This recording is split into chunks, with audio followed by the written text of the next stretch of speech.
Hello friends! In this video I've made a compilation of several exercises that I uploaded in the past here in this channel. CAD in Black. The video has 4 parts. In the first part I will solve 9 simple exercises for beginners. Then on the second part we will make an exercise to draw a staircase. In the third part we will draw a gear. We will model it in 3D and then add the annotative dimensions. In the last part, I will solve 4 exercises to turn a simple block in a dynamic block. So, are you ready? Let's start with the tutorial.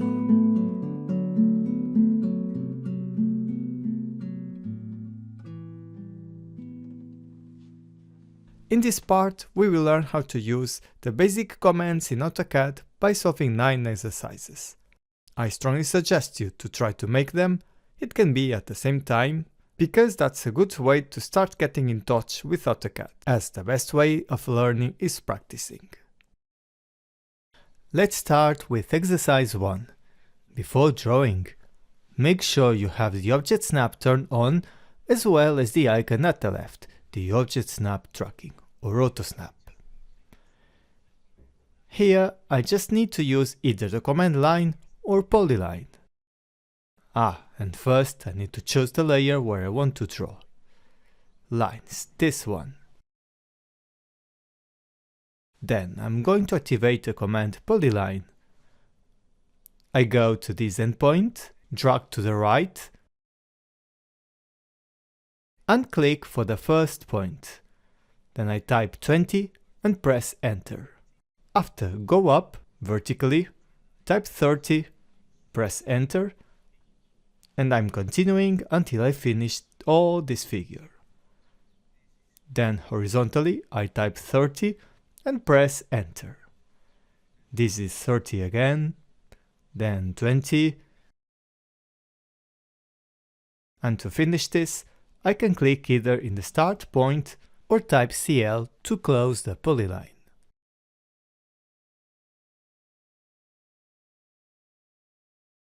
As the lines in these exercises are only vertical and horizontal, I can make them with the ortho mode, and you will see I'm going to do the same process,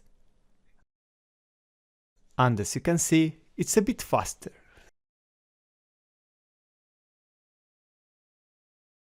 Exercise 2. Now I'm going to use the command line. Go again to the endpoint and drag to the right. Click for the first point.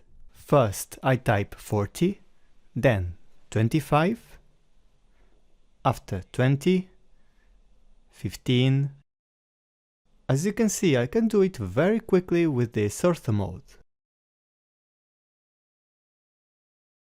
Then for the second part, as this has a rectangular shape, I can use the command rectangle.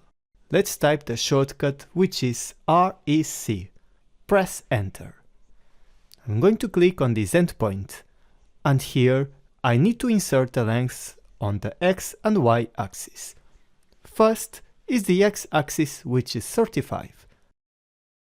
Then I press tab and insert 60 for the Y axis. Press enter to finish.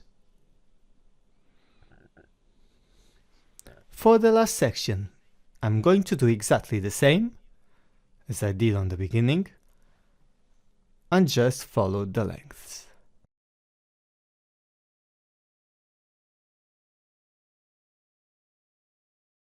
Exercise 3.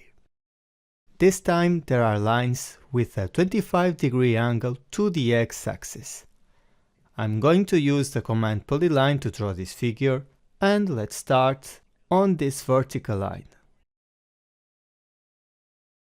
The horizontal line here, I'm going to leave it to the end because it has an unknown length. So I draw the following lines: 60, then 20, 20 again, and then to draw the diagonal lines, first I'm going to turn off the ortho mode, and I can simply switch it to the polar tracking. Then I type 50, press the button tab, and the length is now locked. After, I can specify the angle and type 25. And after, I do the same for the next line. First, type 50, press tab. Then, as I am below the track line, the angles count in a clockwise direction. This means that I have to insert 25 instead of a negative distance. Press Enter. Finally, I just have to insert the remaining lines. And for the last one, as I don't know the length, I can simply close to connect to the start point of this polyline. Exercise 4. This one I have to draw it in more than one go. I'm going to use the command line. Go to this endpoint, drag to the right again, and first insert a line of 100, then this one 60, then 20, 30, and these last ones with 10 units of length. And look, I'm doing it quite fast because I'm using the ortho mode. At the end, I can connect to this point. The object snap mode here is perpendicular. Press Escape to finish. After, I am going to draw this square, and with the pointer hovering this endpoint, I drag slowly to the right, and when the label extension and the dashed line appear, type the distance showing here, 20. Then I just draw the lines of the square. So you can easily finish this figure by yourself. Now press Enter to reactivate the previous command, which is the command line.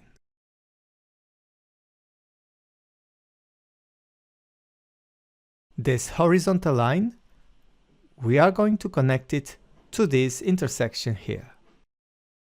For the last rectangle, we will use the same process as we did for the small square before.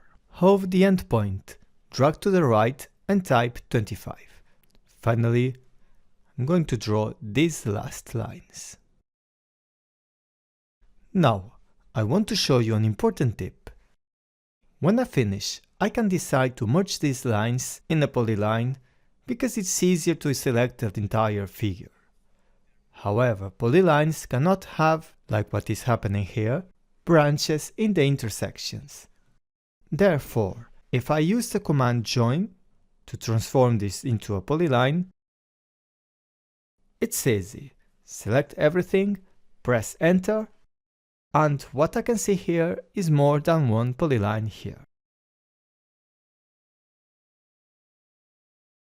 In these kind of situations, I can group the objects. I select them, I press the right button and click on Group. So now I can click anywhere in this figure and it acts as it was a single object. Exercise number 5. Here we have several oblique lines.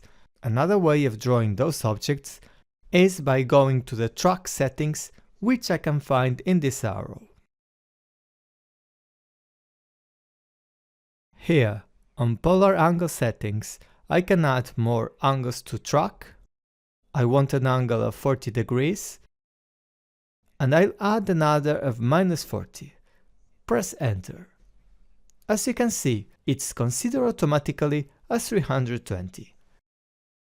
Click on OK to close this window. And now let's draw this exercise. To draw the first line, don't forget the polar tracking turned on.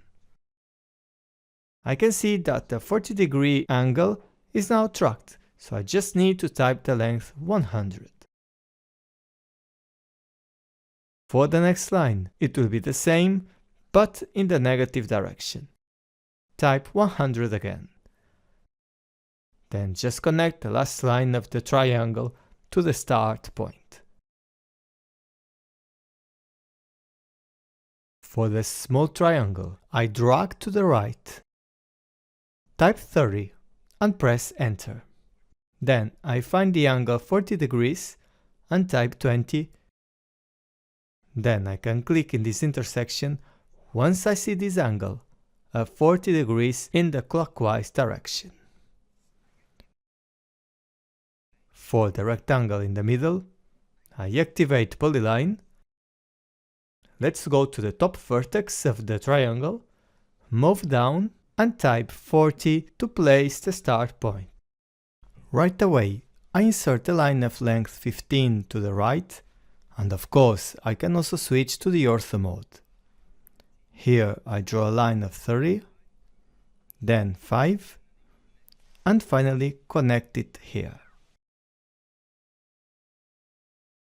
Then it remains a small triangle at the right.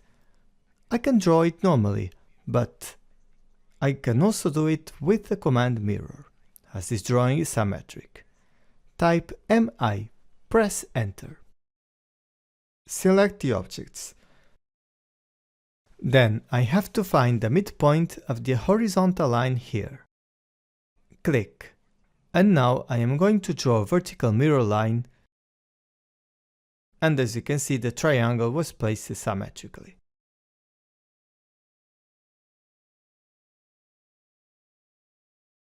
Exercise 6. In this exercise, we are going to use circles. The image at the left shows the procedure that I will be using to reach the final results, the image at the right. Let's start. First, I'm going to draw a circle. Click on the icon over there. Now click for the center point, and then insert the radius of the circle. Type 40 and press enter. Then, I need to draw these lines. Go to the Object Snap settings and check out if the mode center is on. This is very important. Then if I hover the pointer over the circle, I can snap to the center. Look. Place the mouse over there, move vertically to this side until I find the intersection between the track line and the circle. I click here for placing the first point of the line, and the second point will be that one on the other side. Press Escape to exit the command.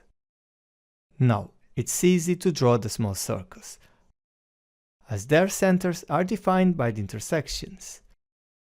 I type C for the command circle, click on this endpoint, and type 20 for the radius. Press enter, then press enter again to reactivate the previous command, then I have to do the same on the other side. Finally, I have to trim the segments of the objects that are not needed. Click on the button Trim. Select all the objects. Press enter.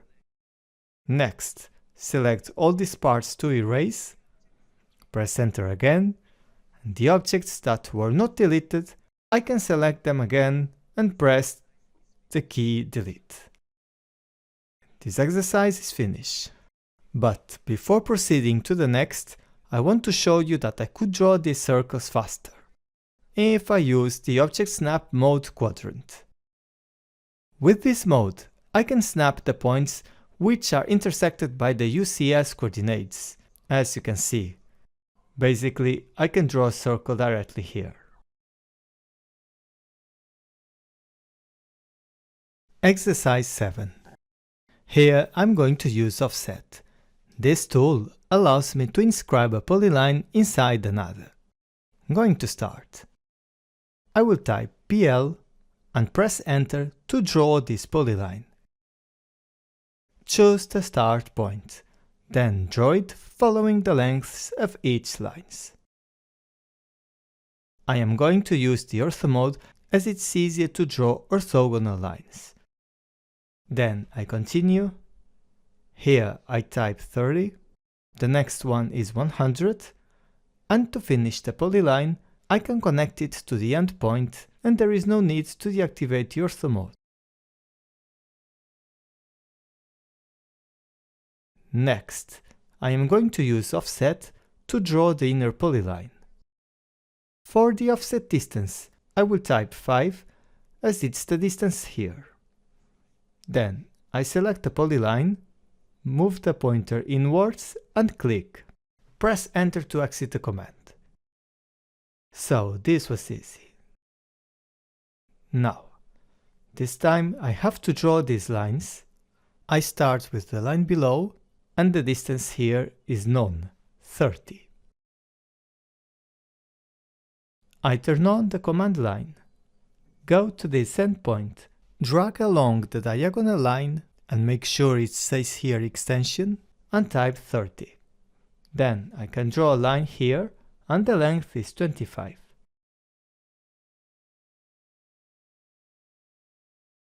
After, I just need to do the same on the other side. OK, at the end, connect those lines. Like this. Exercise 8. This looks a little bit more complex, but it's actually easy to draw. First, we are going to draw all this polyline until here, and you can check all the measures here on the screen. Let's start. I'm going to type PL. Press Enter. And then I draw all the polyline with the ortho mode turned on, as it's much easier. I keep drawing. Now I insert a length of 44 for this line, then 4, this one is 20, and keep doing everything until I reach the middle of this figure.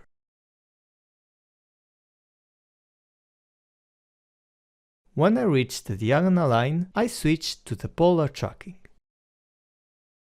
Place the line on this direction, type 20 for the distance, then press Tab and type 60 for the angle. Finally, press Escape to exit the command. Next, I need to offset the polyline with the distance of 3. Type L, press Enter, then type 3 for the offset distance. Press Enter again. Then, I'm going to select the polyline, move the pointer to this side, and click to place the new polyline. So the next step is to draw a line to connect both polylines, as you can see. On the next step, I need to draw a circle here from this midpoint, and insert 5 for the radius. On the space here, I need to draw these two lines. The location is easy to know. I just have to click on the endpoints of the polyline segments, like this. Then, I'm going to draw the second line. Now I can use the command trim to get rid of the segments that I don't want. Type TR to activate the command. Select everything, press Enter, select these lines, then the things inside the circle. Don't forget to click on this arc. Press Enter. At the end, click on this little line and press Delete. Finally, I need to draw the remaining half side of this figure, and as it is symmetric, I can easily draw it with the command Mirror. I type MI and press Enter. Select all the objects. Press Enter again. Click here for the first point of the mirror line. Then, if I draw the line vertically, imagine it like a mirror, and the objects are placed in this way. Then, I click No to keep the original objects. Exercise 9. This is an example of a window that is commonly used on a building elevation. A quick way to draw this is with rectangles. For example, I'm going to draw the frame using the tool Rectangle. Type REC and press Enter. Click for the first point. Then I can insert a length on the x-axis, which is 100. Press the button Tab to switch to the y-axis and insert 80. Press Enter to draw the rectangle. After, I need to draw the next one. Its first point is located here, with these distances from the frame outline.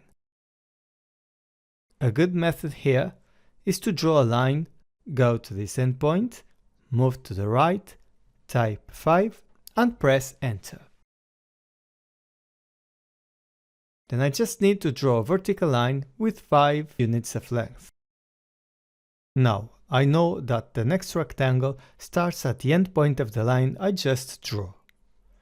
I activate the command, click on the endpoint, then I insert the lengths. The first is 40. Press Tab and insert 70 for the second one. Press Enter to confirm it.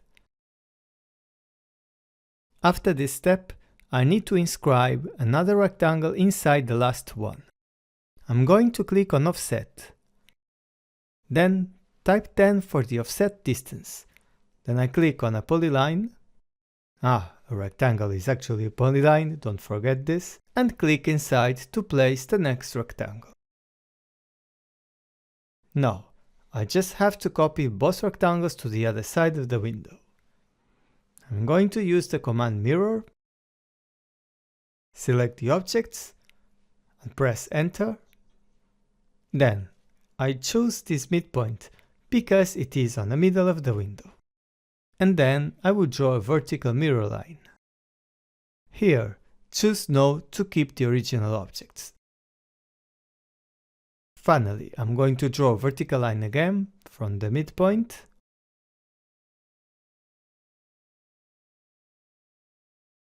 Hover this endpoint, drag to the right and click on the intersection of these track lines.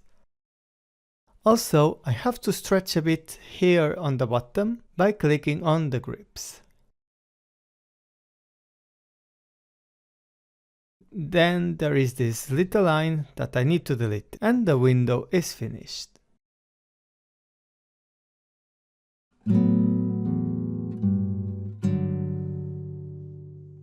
This next exercise is extracted from one of the tutorials to draw a floor plan.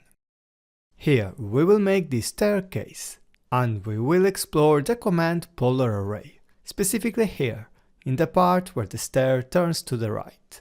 Then if you are interested, you can watch the entire video of this full floor plan.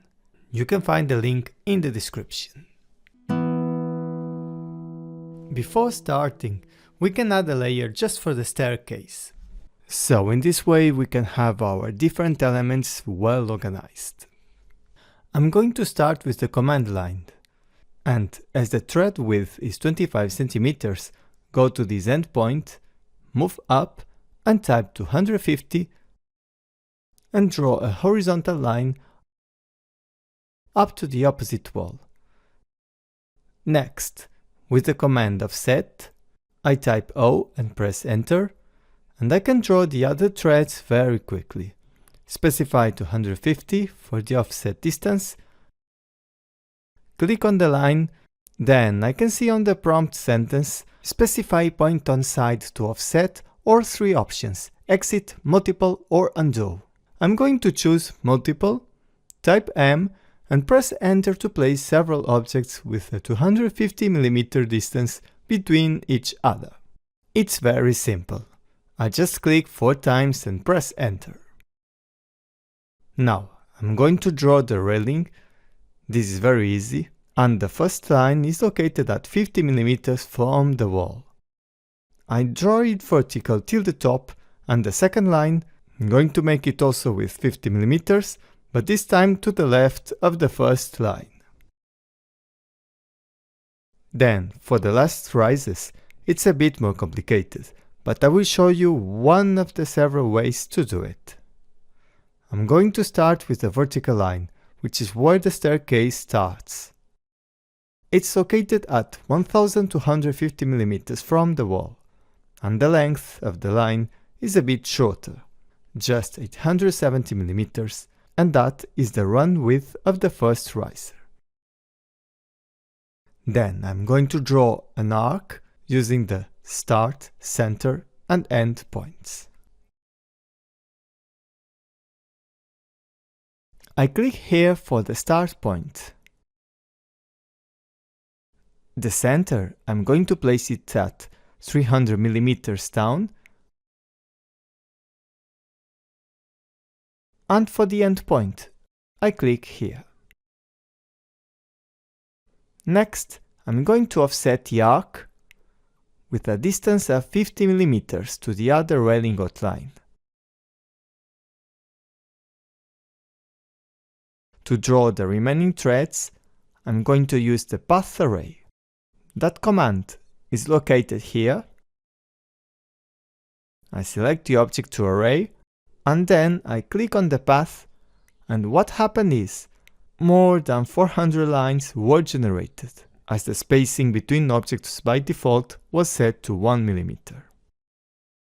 To fix this, I can click on this icon to unlock the number of items, and then I set 5, which is what I want.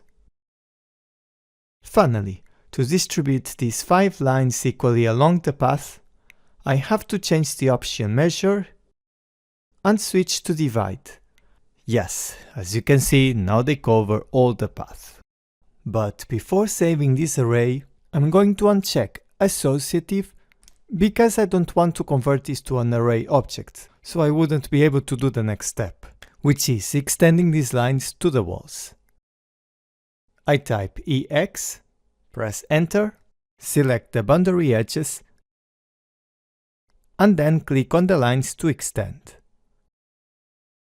But I'm going to reactivate the command again, so I can extend the lines also to this arc.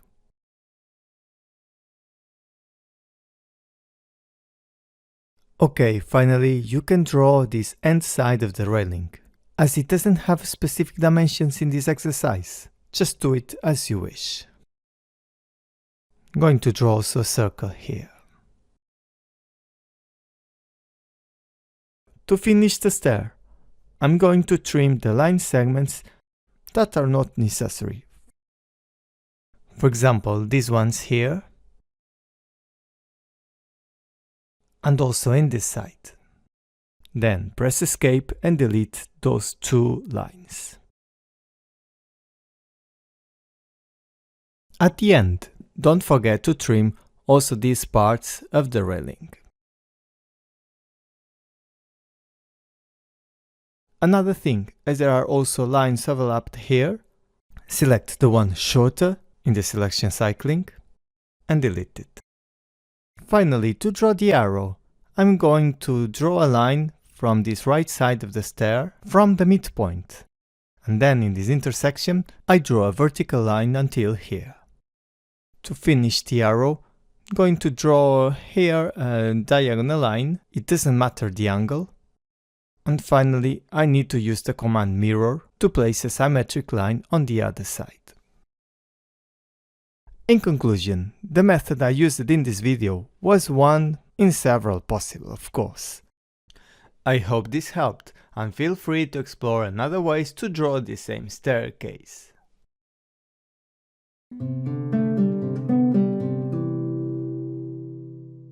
Part 3. This is an exercise to draw a gear in Autocad. This one is a little bit more challenging, but don't worry, because I'm going to explain the full process step by step. In order to make the things easier, I attached a DWG file in the description of the video with this exercise and the dimensions. So if you prefer, you can download it and try to make it at the same time, or you can pause the video, make the exercise by yourself and check the video after. So that's up to you. Now we can begin. We are going to start drawing the circles. I click on this button circle and then anywhere on the workspace for placing the center. Finally, I need to insert a radius, which is 150. Then I'm going to repeat the command, but this time by pressing its alias. which is the letter C. For those who don't know, the alias is actually the shortcut for the commands. For example, the alias for the command line is L and for the command arc is A. The second circle has a radius of 200. And don't forget to click on the same center because the two circles are concentric. Then I need another circle, but this time instead of clicking on the command, I'm going to press Enter, as it turns on the previous command used. This time the radius is 500. For the last circle, let's use a different tool this time, the command offset. We can use this command to create parallel lines, smaller or larger copy of a polyline, or even concentric circles. So it's simple. I specify an offset distance of 20. I click on this last circumference, move the pointer inwards and click. And press Enter to exit the command.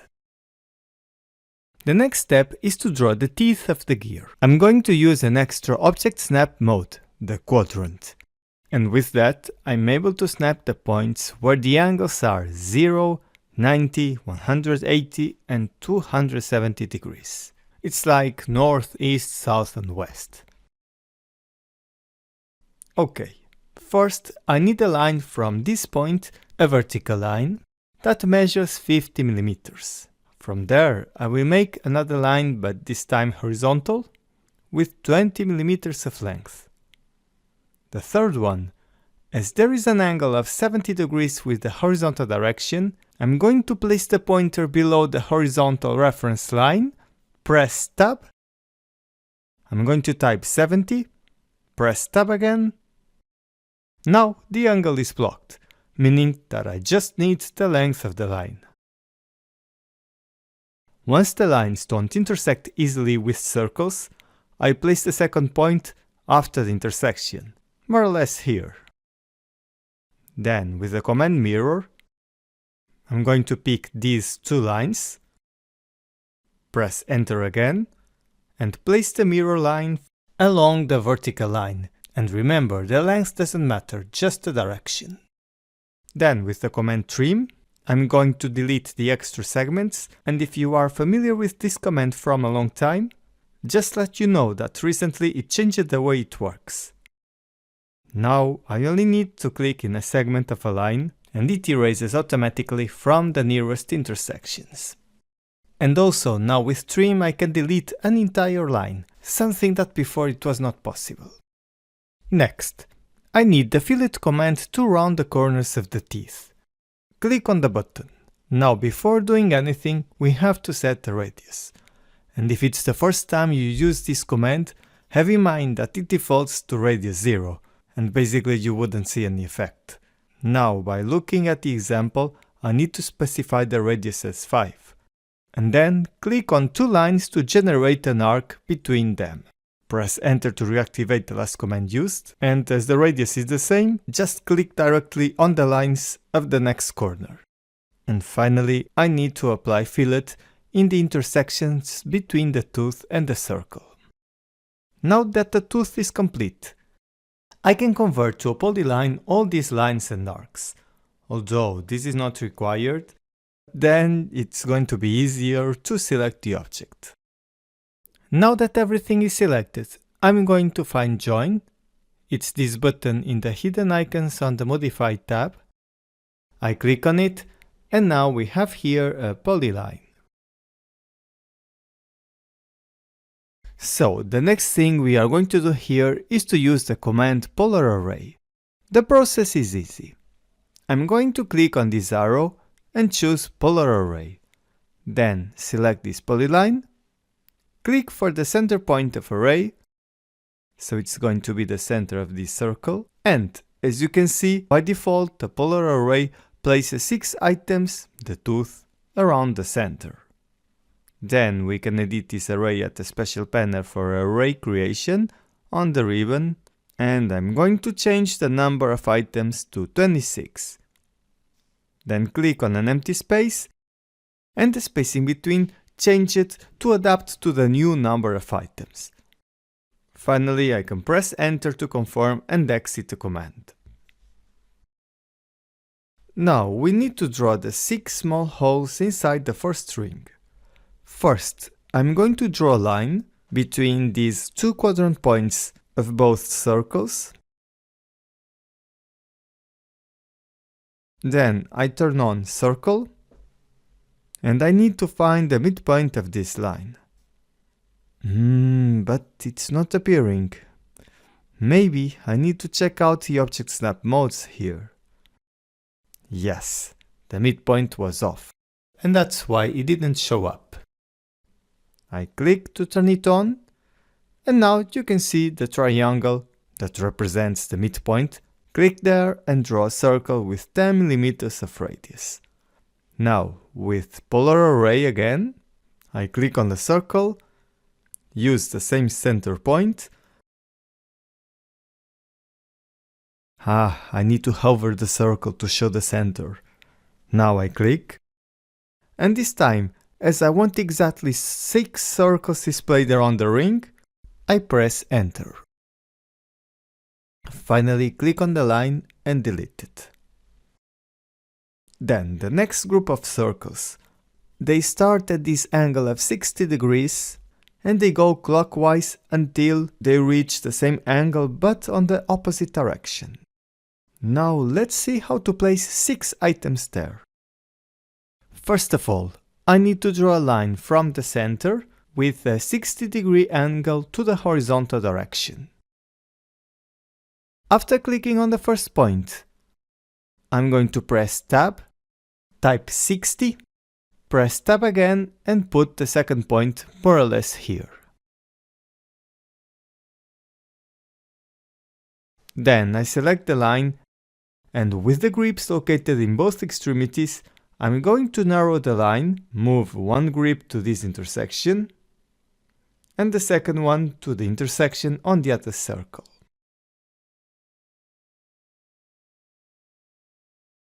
Let's make a circle in the middle point of this line, and the radius is 50. So once again, let's use the polar array, but this time I don't want the items to display around all the area. By clicking on this grip, I can shorten the distance between each triangle.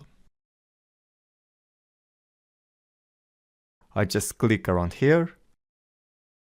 Then I'm going to switch the direction to the other side in this button. And finally, I have to set the angle on fill to 120, because it's 2 times 60. Then I need the circle in the middle with a radius of 50.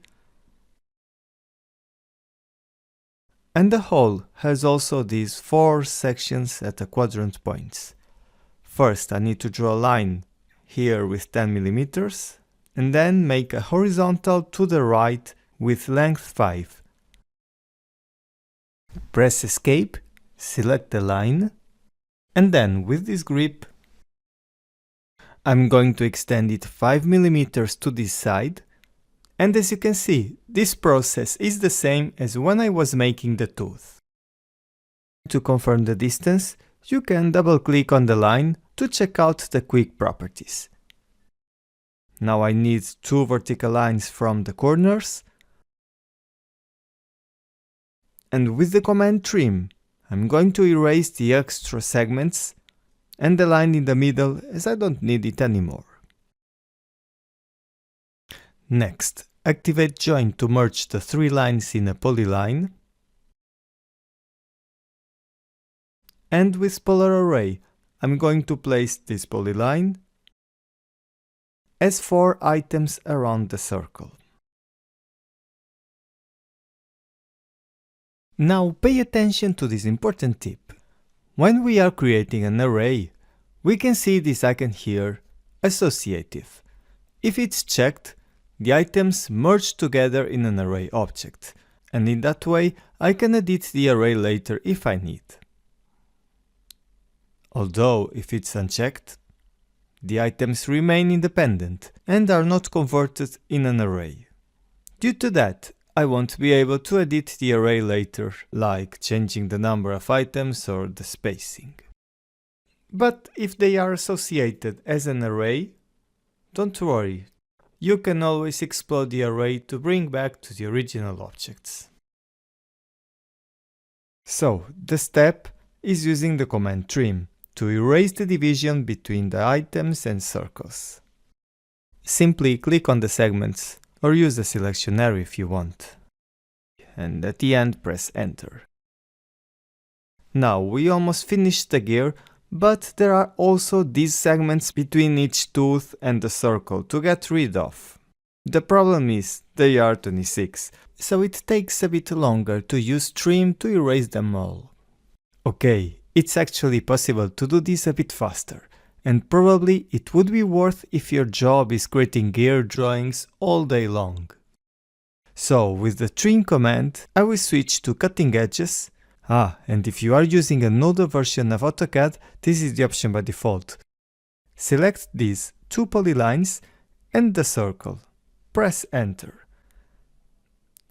Then I click to erase these two segments, and after, if I click here, I erase everything until the next cutting edge, which is exactly this point. Finally, if I do polar array to this arc and change the number of items to 26, you will see that they fit exactly in the gaps. Okay, the 2D gear is done, and now we will see how we can model this exercise. First, let's switch the workspace to 3D Basics, and by doing this, the ribbon changes panels in order to show icons to draw simple 3D objects. Now I am going to rotate the workspace in a 3D perspective. Just press and hold Shift and the mouse wheel at the same time, and then drag slowly down. Next, I'm going to use the command press pull to extrude closed boundaries. It's simple. Click on the button, and then I'm going to the teeth side and push all this area 50 mm up, for example. Oh, but first I'm going to change the view here to an X-ray, for example, because it's better to see the difference between the solids. Then the next one, let's put it a bit smaller, 40 mm.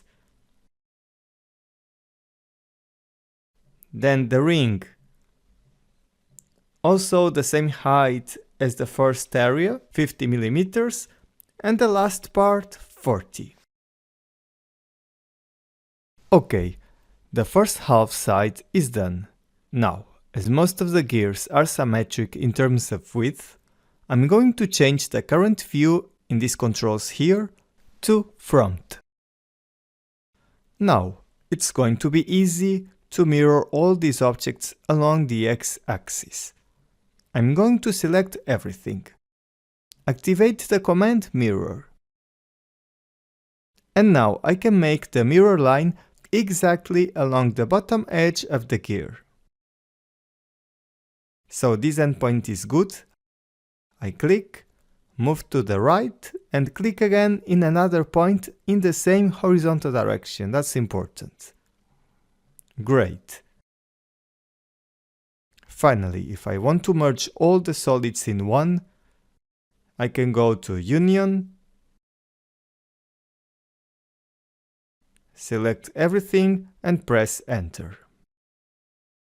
Now the full gear is a single solid. Okay, the former 2D objects are still there. It's not a problem, but if you want, it's possible to move the solids to the side with the command move, and in this way we will not see that border in the middle of the teeth. Now let's go to the next step of this exercise. In the Layout tabs, we are going to insert annotative dimensions in each viewport, and as you can see, they aren't all in the same scale. This is a great exercise that you can apply in your projects. So let's start drawing the dimension lines in the viewport of the main drawing where the scale used is 1/10. Now we are back on the model space and the ribbon is on the Annotate tab. First, I recommend you to set a specific layer for the dimension lines. It's this bar located on the Dimensions panel. By default, they are placed in our current layer, but if I want to avoid changing layer all the time when I want to add a dimension line, the best is to set a specific one, and in this case, I choose the layer dimensions. Then, specify the scale here of 1/10 to match the scale of the viewport. This is very important as we are working with annotative dimensions, so don't forget this. Now I'm going to start adding radius dimensions for the circles in the gear, and that's easy, you just need to look at the PDF file as all the information is there. Now let's place one at this arc, and the last one at this small circle.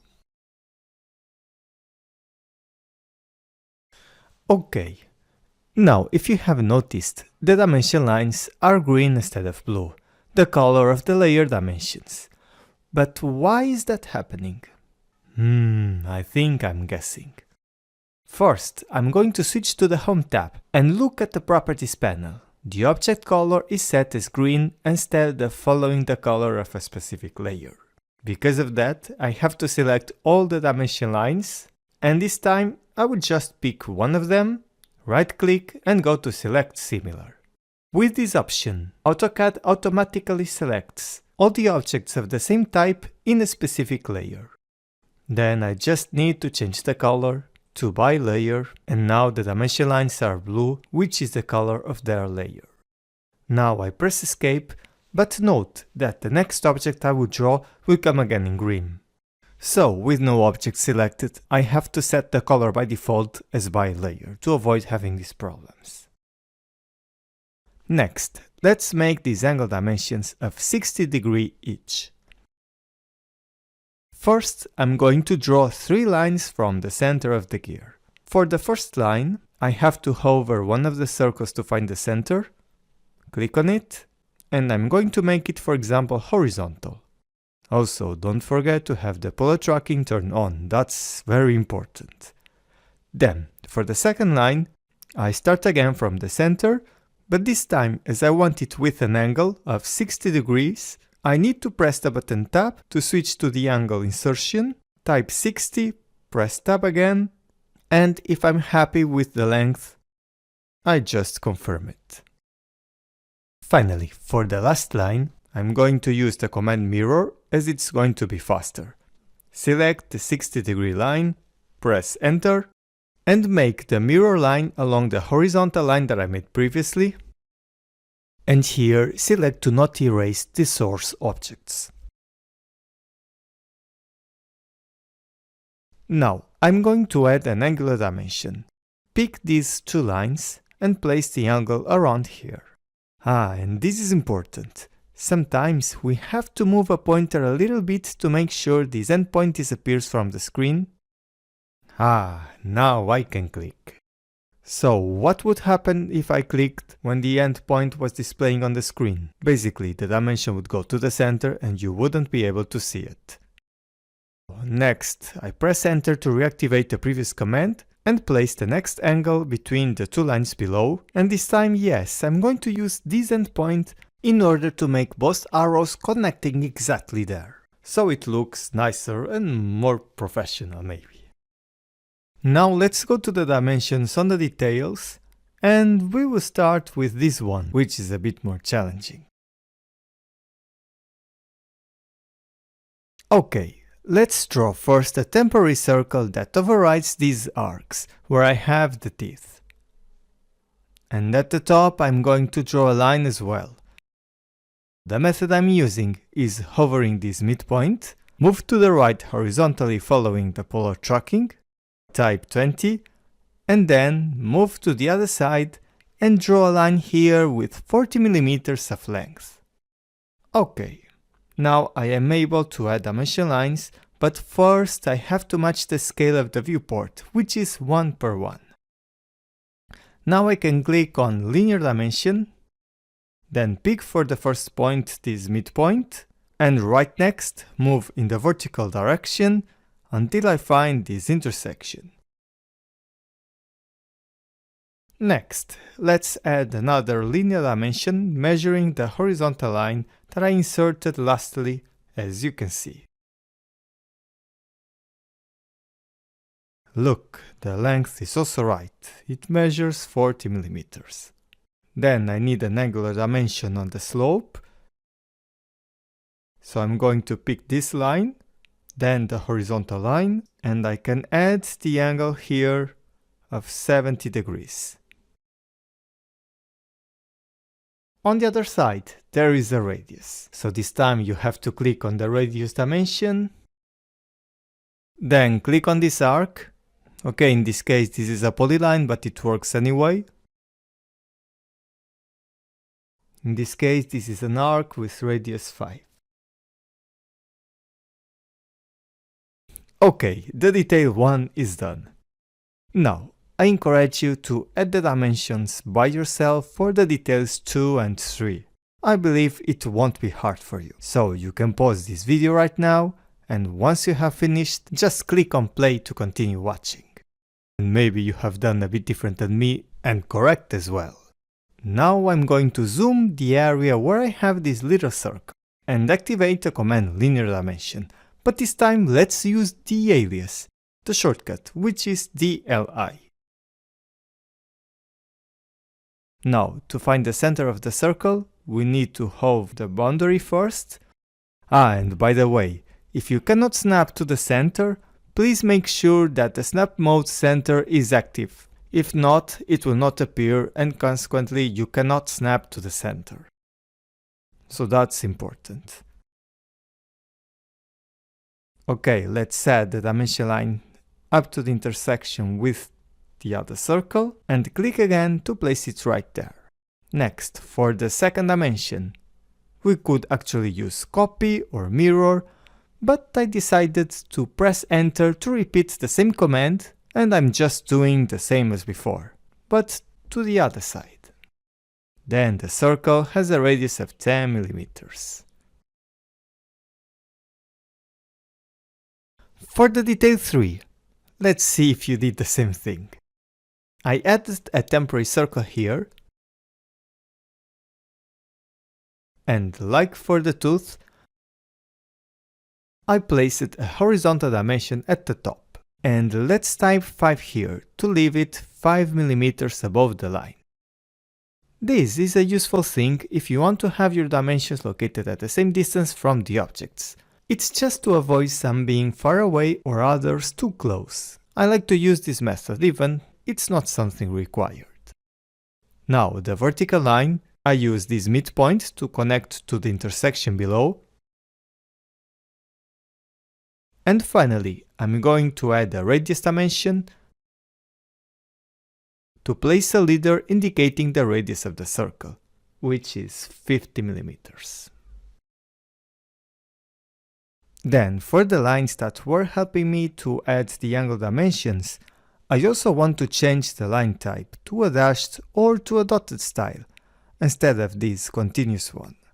After selecting the 3 of them, I'm going to click on Line Type at the Properties, then go to Other, and in this window we can see the types already loaded in the project, and if we cannot see the one that we want, it's possible to load from the Autocad library here. From this list I'm going to choose, for example, this dotted style. I click on OK and close. I have to pick the lines again and switch to the dotted style. Now the distance from each dot looks too close and it's hard to differentiate if I don't zoom in the drawing. Now if I switch to the paper space, you can see the dots on the main drawing show with a spacing that is quite decent for this viewport. Now we could scale the line type, but we have to know if we want to have the dotted style on the paper or in the workspace, because that depends on the scale that you are using on the viewports. So to change the line type scale, we have to access the properties of the objects, and change the value here, which by default is 1. If I want to change the spacing to half size, I just put half of the value, which in this case is 0.5. And now you can see the result by looking at the drawing. So this exercise is finished, with all the dimension lines appearing in each viewport. And don't forget to erase also those circles or lines that you used just to help you placing the dimensions. Now, let's learn how the annotative scaling actually works, how to display just the dimensions that match the scale of the viewport, and by changing a scale, is it possible that the dimensions update automatically? That's what we are going to see right now. Okay, but first, I'm going to give you an aside note. The dimension lines in all the viewports are in gray color here, instead of blue, which is the color of the layer dimensions. The reason is because in each viewport, I will go to the layer properties. You can see that I set a different viewport color for the layer dimensions, this gray color, and I did the same for the other viewports. I'm telling you this because sometimes I find it more convenient to work with light and lively colors on the workspace, and then when it's time to print, maybe it's better to set different ones. Now let's focus in the main drawing and how we can control the dimensions that show in the viewport.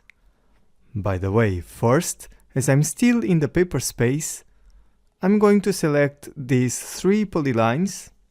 As I drew them here on the paper, it's important, and I'm going to hide them temporarily. This hide option works until I end object isolation, the option which was below, or until I save and close the file, so next time you will open the drawing, those rectangles will appear again. Now let's switch to the model in this viewport by double-clicking on it. Then I have to switch off that option here to enable it to change the scale or move the workspace once again. So now it's 1/10, and if I change it, you can see that the dimension lines do not show anymore. As you remember, they are annotative dimensions and I created them in the scale 1/10. So I have to get back to the annotation scale to making them appear. Actually, this is happening because this button Show Annotation Objects is deactivated and it says Add Current Scale. By pushing it, I change this setting to Always Show Them, and you can see that now the dimensions that I inserted in scale 1/1 are also appearing here in very small size. So I'm going to turn off that option again, because I don't want the dimensions of the details to show on that viewport. And now let's move to the next button at the right. Add scales to the annotative objects when the annotation scale changes. Now it's off, and let's see what happens if I activate this. Now anytime you change the scale of the viewport, the dimensions are readjusted to the new scale, but what happens in reality is that I'm adding another annotation scale to those dimension lines. This can be something very useful but tricky at the same time. So I recommend you to have that option always turned off, except at the moment you want to change the scale of the viewport. Then, if I go back to the model space and click in one of those dimensions, I can see all the annotative scales of that particular object. Now, let's access the properties of this dimension line. And here in this MISC section, you can see that the object is annotative and it's showing the scale 1/10. But if I click on this icon, look that this window that appears shows all the scales of that particular dimension. And here I can add more or delete one that I don't need it anymore. For example, this 1/5.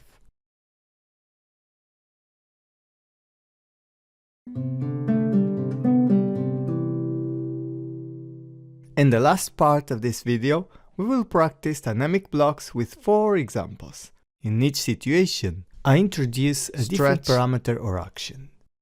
The stretch applied in a window, flip a door, alignment in a socket, and visibility to switch to different variations of an element. This is a block reference of a window projection in a floor plan. If I click on it, I can see the base point along with other grips created by me. The one at the right is an added parameter to change the length. It's very useful because now I just type the value for a new length. When I double click to edit the block, I can see that there is this symbol here, meaning that the block is dynamic. In other words, it has parameters with actions associated. So let's start from the beginning. For adding a new parameter, we need to use the block authorities palette. If you can't see it on the screen, you can enable it in this button here. I'm going to use a linear parameter for the distance. I click in the start point and then on the end point. This distance by itself doesn't do anything because I need to set an action. And as what I want to do here is stretching the window, I'm going to use stretch. First, I need to select the parameter, then the action point, this one. I specify the stretch frame, it's the area that I want to stretch. Then I select the objects, press enter, I close the block and save changes, and now you can see how I can change the length. It's simple. So it's recommended to select the action on the other side of the base point, otherwise they would overlap each other.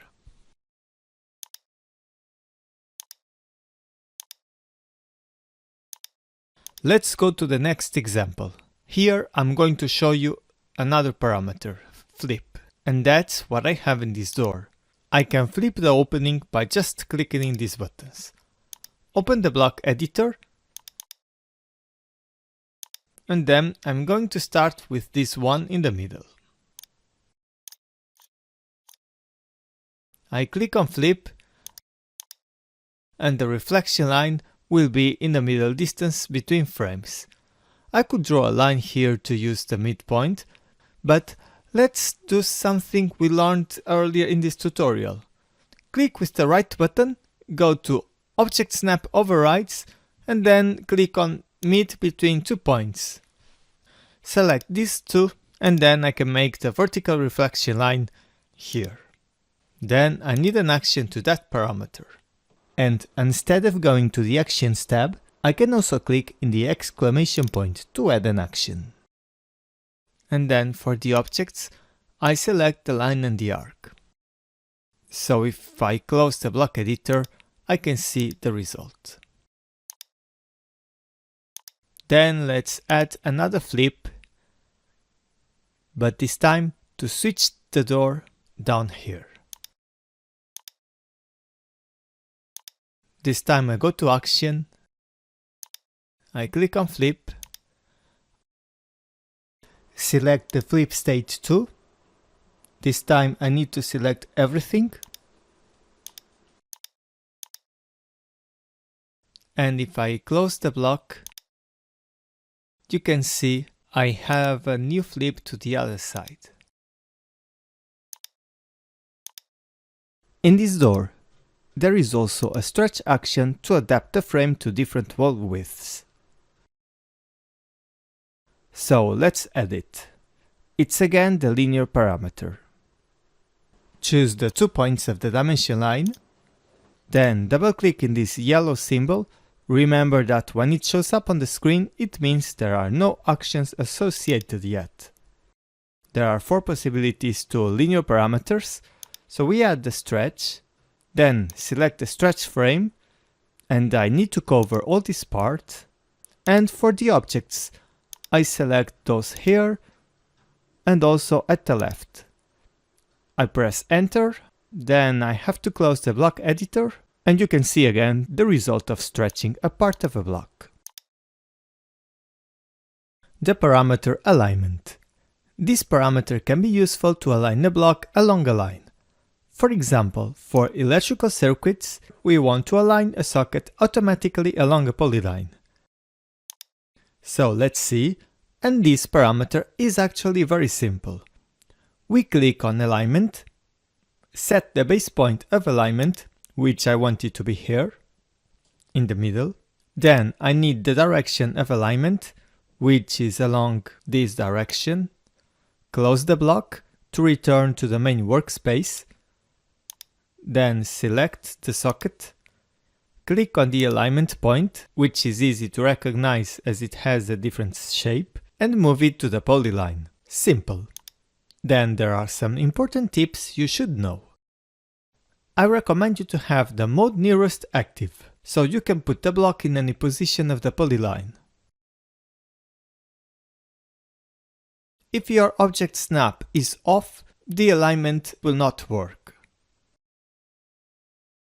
Another tip is that the alignment will be to the other side of where you have the pointer. For example, if the pointer is just a little bit above the line, the alignment faces down. However, if you have the pointer down the line, the block is placed on the other side. I know that this is a bit tricky, but for that reason, we can also add flip states to the block to switch the direction easily. But as we all already know, the things are never perfect in Autocad. At least that's our beliefs, especially when the things are not working as we desire. For example, if you have text in a block and then you want to align it here, it's alright. But if it aligns to the opposite direction, you notice that everything is flipped over, including the text. So in the case you want this socket to face the inner side of the polyline, the best is to place the block in this side and then use the grip to flip the direction. Yes, but make sure you don't have the system variable to mirror the text active. I mean, if you type mirror text in the command line, you can switch to 1 and then the text is also mirrored. Basically, if you don't want to mirror text, keep it 0. Visibility. This parameter is used to make variations on objects in a block and then display a list with different options to choose. I show to you this socket as an example. So I'm going to convert a switch to a block. And first I'm going to draw a line here to use the midpoint as my base point. Then I turn on the command block, choose a name, select the objects except the line I have just drawn, and finally specify the base point. So I converted the switch to a block. Now let's go to the block editor. And here I'm going to add a visibility parameter. I can just put it wherever I want, because its location doesn't affect the performance of the objects. Also, the visibility works with visibility states, which is a bit different than for the other parameters. If I double click here, it opens the window to manage those states. I can also access it in this button at the visibility panel. Let's continue. First, I can rename this current visibility state, type socket1. Then, let's create a new one, socket2, and click on OK. Close the window. You can see that here I have the socket 2, and as this state has exactly these objects, I leave it unchanged. Then I switch to socket 1, and here I don't want to show up the number 2. Click on it, and then press this button at the visibility panel to make it invisible. Very good. Now I go back to the visibility state window and add a new state called socket 3. If you look at the bottom of this window, there are 3 options here. And now I tick the third option and This new state will be a copy of the current status, which is socket 1. So I'm going to add a hatch object here, and first I draw a line. Then I activate hatch and fill all this area. I also want to change the pattern to a solid color and then fill the area here. And now that I am done, I press enter. Important: when you draw new objects here, they only go to the current status. For example, if I switch to the socket 1 or socket 2, you can see that there is no hatch there. On the visibility panel there is an icon, it's actually a system variable, to control how the invisible objects are shown. In the current mode, the invisible objects are transparent, so you can notice them. However, if you click in that button, you choose to not see them. Okay, save the changes and close. And now you can see in our block that we have 3 different stages. The socket 3, as you can see, is filled in white. Socket 2 has this big number 2. And here we have the socket 1. So, it's everything in this video. Thank you very much for watching, and don't forget to subscribe to my channel CAD in Black to watch all the playlists that I have available for you.